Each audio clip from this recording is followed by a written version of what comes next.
আসসালামু আলাইকুম এভরিওয়ান। আজ চলে যাচ্ছি নিউ মার্কেট। তো ঈদের ৮ দিন ছিল, তো যা দেখলাম আর কি পথঘাটের অবস্থা, তো দেখে কিন্তু আমরা অবাক যে ঈদের ৮ দিন কিন্তু পথঘাট নীরব। আর মার্কেটের কথা কি বলবো, মার্কেটেটা আপনারা নিজেই দেখে নেবেন। আর আমরা তো মানে সকাল সকাল বের হয়েছিলাম নাস্তা না করে।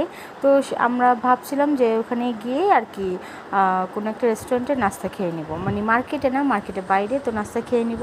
তো আমরা যাচ্ছি, কথা বলছিলাম, তো কিছু কেনাকাটা ছিল। তো আবার বাবা বলছিল যে তোমার কিছু কেনাকাটা বাকি আছে, মানে দরকার আছে, তো সেটার জন্য কিন্তু আমরা মার্কেটে যাব। তো এই যে যাই হোক, দেখতে পাচ্ছি নিউ মার্কেটের অবস্থা। আর এটা কিন্তু ঈদের ৮ম দিন, মানে ৮ দিন। তো ৮ দিনে দেখতেই পাচ্ছেন মার্কেটের যে কি অবস্থা। আমরা কিন্তু টোটালি অবাক যে এইরকম কেন, মনে হচ্ছে ঈদের ৩-৪ দিনে আজ দেখতে পাচ্ছেন কতটা নীরব। তো কিছু কিছু কিছু দোকান আর কি খোলা ছিল।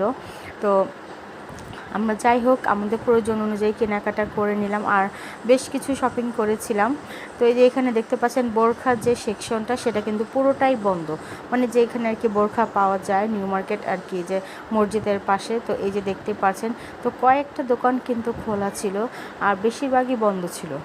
তো 99 এই যে এখানে দেখতে পাচ্ছেন এইগুলো এইসব খোলা। তো যে এইসব এখানে যে গেঞ্জির দোকান, তো অনেক মানে টুকটাক আর কি খোলা ছিল। তো বেশ কয়েকটা কিন্তু বন্ধ ছিল। আর নিউ সুপার মার্কেট যেটা, সেটা কিন্তু টোটালি বন্ধ ছিল। তো যাই হোক আমরা আমাদের প্রয়োজন অনুযায়ী কিছু নিলাম। তো এই যে এখানে দেখতে পাচ্ছেন যে টি শার্ট আছে, যে লেডিস যে টি শার্টগুলো, তো সেগুলো কিন্তু আমরা নিয়ে নিলাম। আর আবার বাবা দাঁড়িয়ে কিছু দুষ্টামি করছিল, মানে একটু দুষ্টামি করছিল।